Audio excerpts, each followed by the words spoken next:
The DNC should not be rigging this system. They don't even pretend anymore. They're not even covert about their swaying the primary season. They're very overt about it. They're going to get. So that's what's going on, is they're rigging the system for Biden. They even admit that, Jonathan. Yeah.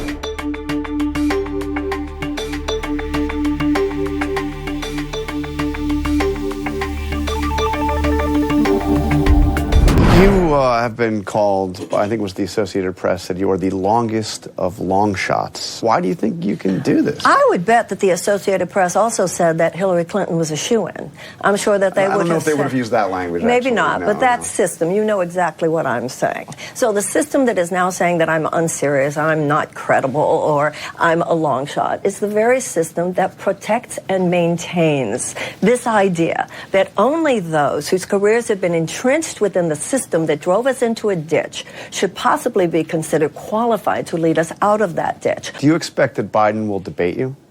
He certainly should debate me. It's called democracy, and I'm running as well. I don't see myself as running against Joe Biden. I see this campaign as challenging a system. But this administration has given more. But you do have to beat Biden, too. I mean, well, yes, I do. You endorsed Bernie Sanders when you got out of the race. I sure did. You've called Elizabeth Warren. I think you said she was a legend. I mean, she is. See, I love those people. Both of them have said that Biden deserves re-election. Well, that's their opinion. And this is the thing. Are they wrong? So they're wrong? No, it's not about... No.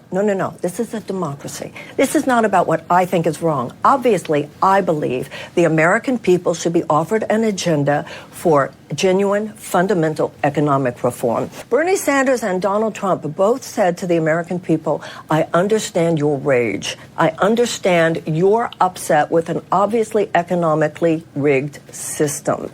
And that is what the Democrats need to offer in 2024. A president who isn't just saying, oh, it's going well, to millions of people for whom nothing like that is true, but rather we understand that you are living at the effect of an unjust economic system, and we are going to change that.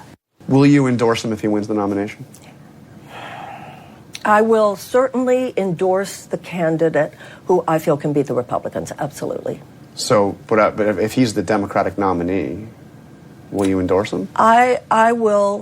I will do whatever I feel I can do as an American to make sure that the neo-fascist threat that is represented by some aspects of the Republican Party does not win in 2024. We have communities, particularly communities of color and disadvantaged communities all over this country, who are suffering from environmental injustice. I assure you, I lived in Grosse Pointe. What happened in Flint would not have happened in Grosse Pointe.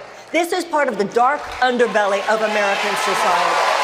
The racism, the bigotry, and the entire conversation that we're having here tonight, if you think any of this wonkiness is going to deal with this dark psychic force of the collectivized hatred that this president is bringing up in this country, then I'm afraid that the Democrats are going to see some very dark days. Fox News is nicer to me than the lefties are. I'm sorry? What does it say? That the conservatives are nicer to me? It's a bizarre world, man. It's such a bizarre world. You know, I'm such a lefty. I mean, I'm a serious lefty. But I understand why people on the right call them godless. I mean, it's like, I didn't think the left was as mean as the right. They are. Well, I propose a plan for reparations for slavery. Just as the German nation has paid $89 billion in reparations to Jewish organizations since World War II, and just as the United States has paid $20,000 in reparations to descendants of those who were in Japanese internment camps during World War II, I propose a $100 billion plan of reparations to be paid over 10 years.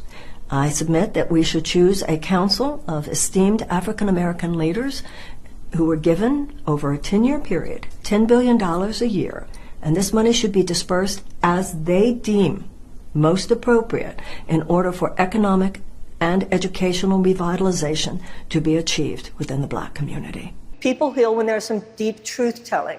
We need to recognize that when it comes to the economic gap between blacks and whites in America, it does come from a great injustice that has never been dealt with. That great injustice has had to do with the fact that there was 250 years of slavery, followed by another 100 years of domestic terrorism. And I believe that anything less than $100 billion is an insult, and I believe that 200 to 500 billion is politically feasible today because so many Americans realize there is an injustice injustice that continues to form a toxicity underneath the surface.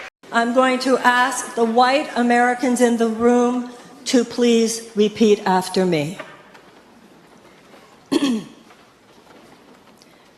On behalf of myself and on behalf of my country, to you and all African Americans,